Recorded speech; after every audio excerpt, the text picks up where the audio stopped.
Hello everybody, my name is Brandon Elliott, and I'm going to be giving you guys a speech over universal health care. This is going to be a persuasive speech, and it's going to be focused on a policy-based topic. So we're going to have a problem, such as universal health care, and then we're going to try to solve it and fix some problems wrong with healthcare today. Alrighty, so how I like to start my introduction is a blanket definition so that everyone has a baseline understanding of what we're discussing. So the blanket definition for universal healthcare is a healthcare system in which all residents of a country or region are assured access to healthcare and is generally organized around providing either all residents or only those who cannot afford their own healthcare services or the means to acquire them, the end goal of improving health outcomes. All right. We're going to get into some statistics for this. So I took these from an article from Harvard University. One of the main statistics being 45,000 Americans, so 1 in 6, actually are not insured in the United States. In 2018, 8.5% or 27.5 million in the United States do not have healthcare coverage. Half of the world's population still does not have full coverage of healthcare services, and about 100 million people are still being pushed into extreme poverty. Now, this is a very big problem in the United States, us being one of the top spenders, mostly because if you have a white-collar worker or anyone who is at the lower wage income or part-time job, workers like that, if they get an injury on the job, sometimes it's not covered, or essentially like they experiencing any types of pain, or they might just be doing some gardening work. They go into the ER. They are not only taxed for prescriptions, they're also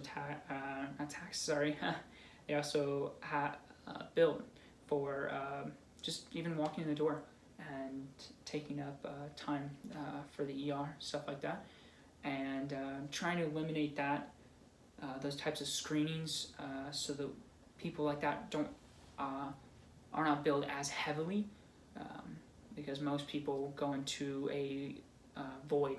They just cannot escape out of a medical debt.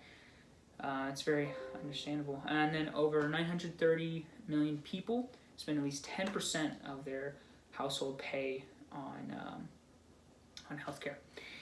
All right, and then one of the websites that I use here was an article from NCBI. This is actually from Harvard University. It discusses Thailand, one of the lower impoverished third world countries.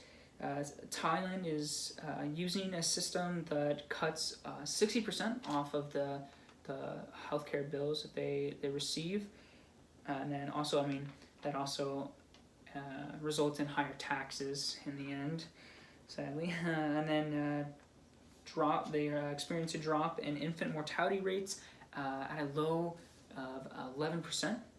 And Thailand is also a premier in providing proper care at very low rates. In 2001, they actually experienced a quarter of their population experience proper care at very low cost to the country. So based on per capita, just put it in perspective, the United States spends about $9,451 per capita. India is at $957, and then countries that have very socialist but also private conglomerate or combination of healthcare, such as Germany, Sweden, and France, are around 4,000 to 5,000 per capita spent on healthcare, and then countries ranging that are like up there with the United States, such as China, are only about 1,731 per capita. So definitely resembling that lower healthcare and lower effectiveness of the healthcare, but you're also spending a lot more on just a simple visit and everything, but it is more on a person instead of everyone pulling in to help out. So going into some history of healthcare. The first efforts towards national health care were during the Progressive Movement. Theodore Roosevelt in 1912 advocated for sickness insurance, and then in the 1930s, Franklin Roosevelt established Social Security, and Lyndon Johnson created Medicare and Medicaid in 1965. Medicare being for the elderly, 65 and above, and Medicaid for the impoverished or those below the poverty line. Some pros, everyone has health insurance and no one goes into bankruptcy due to medical fees. Everyone gets the same level of care, so no more people paying for top dollar care. Everyone is equal. And then healthcare can lower the cost for the economy, and the government can also regulate how expensive medications are and services. Some of the cons are longer wait times and also an overlook of underlying causes or diseases. Healthy people have to pay the sick, which is a very big issue, especially among conservatives. Nothing against that, but more so the fact that they are having to pay for a lot of people that either do reckless things or do the whatever they do to get injured. And then healthcare might take away from other essential programs. Ways to provide aid. So there's many different ways you can provide aid. Each country has their own different set of standards. And I took one of the quotes from Gale Company discussing universal health care. And this states that 17 countries actually have single-payer healthcare. Single-payer healthcare is the government administers healthcare coverage, and private companies control the treatment and care. So this is more so along the lines with how France and Sweden does it.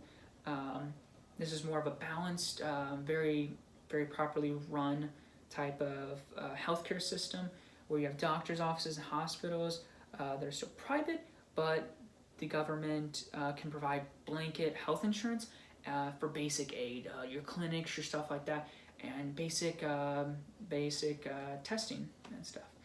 Then you have socialized medicine. Hospitals are owned by government, and doctors and nurses are government employees, such as the VA that we have set up. That's actually all government employees, and then we hire physicians in for contractors and as such. And then this is one of the most effective in United Kingdom for their system, the NHS. And then private insurance, the United States actually has, covers private industries, and we can mandate them, and we can also limit what they do, but they are the highest cost, of course. But it's more interpersonal. And then I just want to take a second to talk about the World Health Organization. I'm not sure if you guys want to do any research outside of this speech, but the World Health Organization really doing great things across the country, across the world, really, just to help out relief in impoverished areas, disasters, stuff like that. So if you're interested in that or volunteering, definitely try to get a part of that. And then a conclusion for you guys. So definitely the takeaway for this, based on the different types of healthcare, would definitely be more towards a balanced healthcare system to where we can do screenings very free, such as France and Canada does it, they don't spend the most amount per capita, such as America, but they also have around the same effectiveness of care or treatments done as America.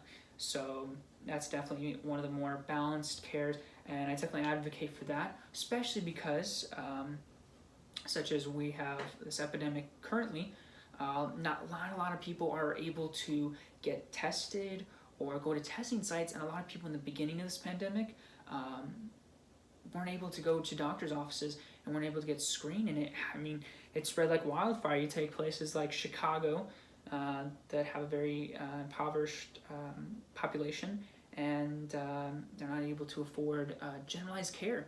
So they're not able to get screened, they're not able to get tested, and essentially they're killed by it, which is awful. And then they also spread it too, and like that, it's like a match and sets off this whole thing.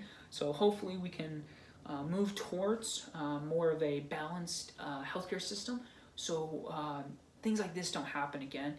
And one of the quotes that I wanted to leave you guys with, this was from an article from NCBI. Availability, acceptability, affordability, and quality. They are essential parts rooted in the human rights, conceptual framework, and captured in broader discussions on thought to health.